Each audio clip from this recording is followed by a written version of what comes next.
AI로 문을 열어봐야 될 것 같습니다.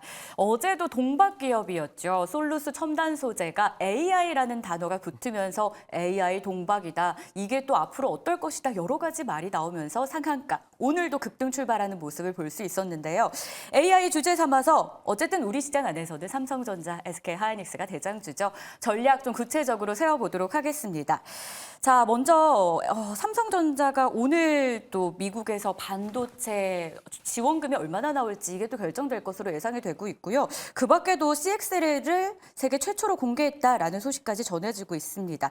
반도체 전문가에게 이 소식을 먼저 물어보고 싶었는데 큰 그림 테이버 교수님이 먼저 좀 정리해 주실까요? 아, 제가 받아야 되나요? 네. 원래는 이제 김장률 교수님의 질문인데 일단 미국에서 mem콘 2024가 열리고 있습니다. mem콘 같은 경우에는 작년부터 시작된 AI 관련된 메모리 학회라고 보시면 되고요. 여기 지금 보시면 AMD랑 그다음에 뭐 엔비디아 그리고는 삼성전자, 하이닉스 이렇게 대표적으로 참여하고 있는 상황이고 거기서 삼성전자가 또 언론에 많은 기사를 남겼다라고 보시면 될 것 같습니다. 특히 이번에 힘을 좀 실은 게 CXR 관련돼 가지고 우리가 새로운 뭔가 플랫폼 혹은 새로운 뭔가의 그런 기술들을 선보이겠다라고 해서 CMMD, CMMH, CMMB 이런 식으로 해가지고 여러 가지 메모리를 또 새로 공개했다라고 하는데 이런 부분에 있어가지고 앞으로 이런 쪽이 미래 기술이 될 거다라고 지금 공개하고 있다라고 보시면 되고 그리고 HBM 같은 경우에도 올해 원래 계획했던 것보다 더 많이 팔겠다라고 지금 선언을 한 상황입니다. 하지만 뭐 우리는 다들 아시다시피 오늘도 8만 전자를 뚫으려고 하다가 지금 또 밀려 있는 상황이고 네. 현재 다시 또 우리가 이제 어제 24시간 전과 같은 가격, 24시간 전과 같이 할인하고 있습니다.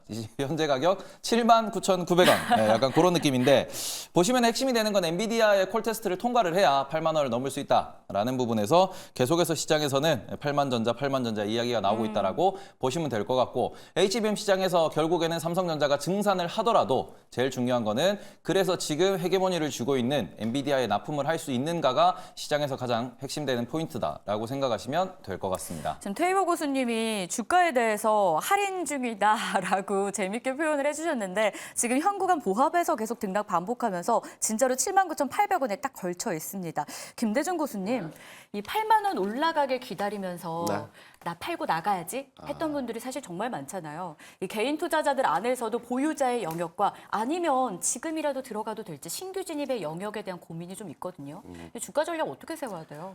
다양하게 이제 주가를 판단하고 접근을 하면서 네. 우리가 삼성전자, 하이닉스를 접근할 때 단기적 시세 차익을 보고 이 주식에 투자한다. 그건 말이 안 되죠.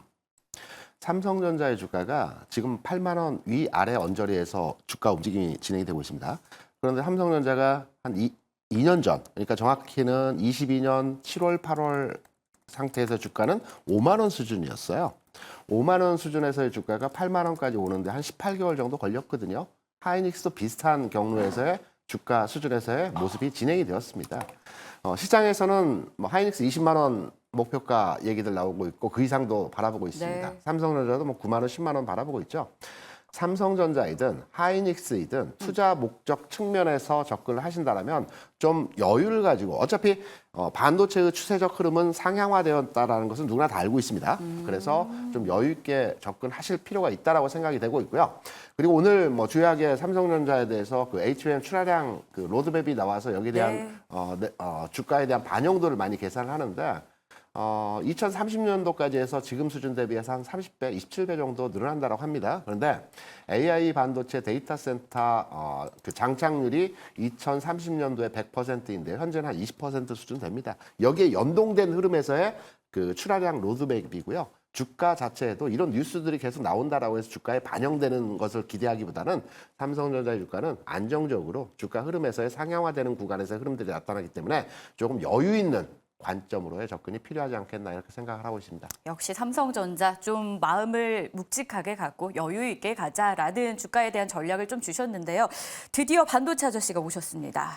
김장렬 교수님 네, 어서 안녕하세요. 오십시오. 네, 반갑습니다. 삼성전자 이야기하고 있었는데요. 네, 네. 삼성전자 요즘 호재거리가 되게 많아 보여요. 네, 네. 주가가 근데 못 가고 있어서 그거 지금 김대중 교수님 답을 주셨는데 추가적으로 코멘트 있으실까요? 뭐 큰 그림에서 그 교수님이 잘 말씀해 주셨어요. 네. 그 왜 못 가는지는 뭐 너무나 많이 한 거고 모멘텀은 어쨌든 간에 엔비디아의 그 물량 나가는 게 아주 확정적으로 보고 얼마만큼 하이닉스하고 같이 나눠 먹는지가 구체화되면서 점차적으로 더 올라갈 것 같은 생각이 들고요. 어쨌든 1분기 실적의 기대치가 높아졌는데 기대치에 부응하는 넘버가 또 확인되는 거 다음 주에 그런 것들이 한 두 가지 정도가 차근차근히 되면은 괜찮을 것 같고요. 마지막으로 환율인데요. 환율이 약간 높잖아요. 네. 지금 1350에 되는데 원화가 강세로 좀 의미 있게 좀 전환되는 조짐만 보이면은 한국의 대표주 반도체 가는 삼성전자를 더 살 가능성이 있기 때문에 조금 시간을 두고 지금 보는 게 맞다는 것은 맞는 것 같아요. 뭐 1년 봤다가 50, 60% 올랐는데 지금 한두 달 사이에 5%, 10% 바로 안 오른다고 안달하실 건 없을 것 같아서 그런 측면에서는 좀 묵직하더라도 이제 지금 입장에서 삼성이나 하이닉스나 업사이드는 대충 비슷한 것 같거든요. 네. 예, 삼성 하이닉스가 워낙 많이 올라갔고 그래서 그렇게 긍정적으로 이렇게 기다리시면 되지 않겠나라고 생각을 하고 있습니다. 제가 또 알겠습니다. 여기서 궁금한 게 하나 있어요. 방금 우리 김장렬 교수께서 말씀하신 대로 삼성전자든 하이닉스든 최근 열흘 동안의 주가 흐름을 보게 되면 네. 대략 삼성전자는 7만 원에서 8만 원까지 12% 올라왔고요. 네. 하이닉스도 16만 원 중반에서 18만 원 수준까지 한 12% 올라왔습니다. 상승률은 비슷한데요. 제가 지금 궁금한 거와 함께 결정적인 그 판단을 내리기 어려운 지점은 한미 반도체의 최근 주가 움직임이 오, 굉장히 강하지 않습니까? 오늘도요. 네. 그래서 김장렬 교수님께 한번 제가 질문을 한번 드려보고 싶습니다. 지금 상황에서 네네네. 오늘 주가 상황에서 한미 반도체를 사야 될까요? 예, 오늘이요? 사도 될까요? 그 직접 말씀드리기 어렵고 이렇게 말씀드릴게요. 네. 오늘 아침에 엔캠에 대한 리포트가 나왔어요. 네. 엔캠이 뭔지 아시죠? 전액 만드는 회사. 네네네. 다루기 어려웠고 주가 좀 조정 받았더라고요. 네네, 맞습니다. 20 몇 프로 조정 받았는데 리포트가 나왔는데 목표 주가 없어요. 네네. 근데 이익 추정을 했더라고요. 이익 추정을 한 게 있어요. 네네. 한번 보세요. 대신 주가 나오고 네. 올해 내년도 이익 추정이 있어요. 그 기준으로 따지면 20 몇 배 빠졌잖아요. 네네. 오늘 해놓고 가면 70 몇 배? 네네. 올해 P야. 네. 내년에 50 몇 배예요. 네네. 그거 네. 그거 아시죠? 10몇 프로 그렇죠, 전에 그렇죠. 예. 일본이 중국이 못 들어와서 우리가 돌이친다는 거 아니겠어요? 근데 한미 반도체가 오늘 10몇 프로 오르는데 네. 오르기 전에 네. 올해 기준으로 50 몇 배, 네. 내년 기준으로 32배더라고요. 네. 그 어떤 애널리스트 한 거. 예. 만약 사신다면 뭐 사시겠습니까? 굉장히 어려운 두 질문이어서. 분의 대답이 이어지는데 네네. 어디 그렇죠. 사야 돼요? 네. 그러니까 어려운 뭐냐면 질문. 엔캠을 네. 사실 용기가 있으면은 네. 한미를 사는 게 맞았다는 거고. 근데 오늘 14% 올랐으니까 이제 50 몇 배가 아니고 58배 되겠고 32배가 아니고 35배 되겠네. 그렇죠. 그 애널리스트가 그나마 제대로 게 아닌 목표주가 과감하게 하는 친구 20만 원짜리. 네. 그 기준은 56배하고 36배예요. 이것도 싸지는 않죠.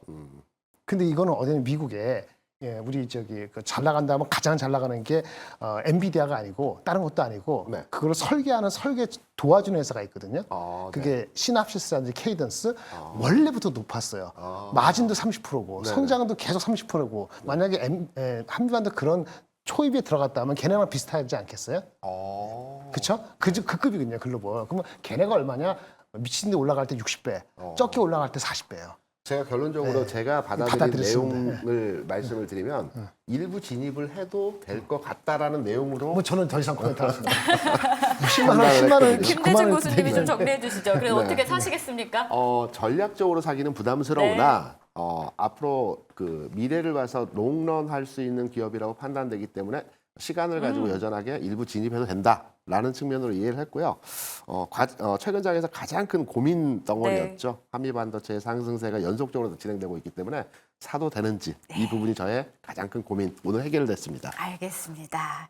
자, 삼성전자 이야기를 했고요. 한미반도체까지 고민을 해결해 봤는데요. SK하이닉스 이야기를 안 할 수가 없습니다. 염정 교수님 네. 어제 SK하이닉스 주총이 있었잖아요. 네. HBM 비중을 더 늘리겠다라고 네. 했는데 좀 구체적인 소식 들어볼까요? 네, 지금 주총 시즌이죠. 네. 어제는 SK하이닉스 주총이 있었고 결국은 또 HBM 관련된 사업에 대한 이야기가 주가 됐습니다.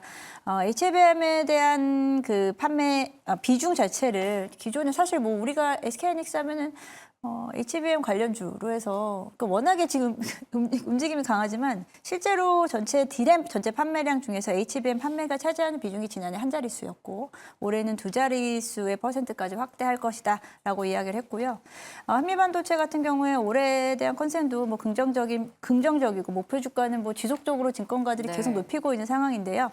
올해 1분기 연결 매출액은 12조 정도 될 것으로 예상하고 있고 영업이익은 2조 1천억 원 정도 예상하는데 하는데 일단 디램 쪽에서의 영업이익은 2조 5천억 원, 그리고 낸드 쪽에서는 적자폭을 좀 줄여가면서 수익에 대한 부분 좀 챙겨가겠다. 그리고 뭐 지금까지보다는 이제 점유율보다는 수익성에 조금 더 치중을 하겠다라고 이야기를 하면서 고마진 제품에 대한 비중 늘리겠다라고 이야기하면서요. 뭐 전반적으로는 지금 주가도 좋으니 긍정적인 이야기가 나올 수밖에 없다라고 좀 생각하고 있습니다. SK하이닉스 긍정적인 이야기가 나올 수밖에 없는 상황이다. 이렇게 좀 정리를 주셨는데요. 그럼 지금 자리 좀 쉬어가는데 사시겠어요? 그죠, 테이블 교수님. 아, 예. 갑자기요. 그죠, 테이버 교수님 사시겠습니까? 저는 지난주 아마 화요일로 기억을 하는데 네. 삼성전자 오르고 하이닉스 빠지는 날 좀 실수로 많이 샀어요. 실수로 많이 샀는데 그러고 안 팔고 있는데 네. 핵심이 되는 거는 지금 아까 전에 말씀을 해주셨지만 HBM 생산을 늘리겠다. 그럼 우리는 여기서 다시 한번 생각을 해보셔야 됩니다. HBM이 디램 시장에 등장을 하면서 어떤 현상이 벌어지고 있냐 그러면은 지금 오히려 HBM 때문에 디램 가격이 빠르게 반등하고 있거든요. 네. 이러면은 결국에는 기존에 있던 디램의 생산도 저절로 조절이 된다라는 거고 HBM이라고 하는 신규 사업에서도 돈을 잘 벌어들인다라는 것이기 때문에 이렇게 되면은 결국에는 뭐 지금 미국에도 투자를 하겠다, 우리나라에도 투자를 하겠다, 공격적으로 증설을 하는 이 이유는 결국 돈이 된다라는 거를 반도체 기업들도 스스로 이제 인지를 하고 투자를 시작했다라는 것이고 HBM 시장이 생각보다 너무 빠르게 커지고 있다라는 점, 그리고는 이 부분에서 경쟁사라고 하는 마이크론이나 삼성전자가 수율 면에서 아직까지는 이렇다한 뚜렷한 두각을 드러내지 못하기 때문에 하이닉스 같은 경우에는 좀 더 기대감이 많이 반영되고 있다는 점을 좀 보실 수 있기 때문에 결국에는 디램도 좋아지고 그리고 HBM이라는 시장에서 하이닉스가 돈을 잘 벌고 삼성전자도 이제 콜 테스트를 통과한다 그러면은 내년부터 2025년부터 또 실적이 잡히겠죠. 이런 부분에서는 업사이드가 동시에 열리는 부분이기 때문에 아직까지는 우리가 반도체를 계속 쥐고 가셔야 된다. 이렇게 말씀을 드리고 싶고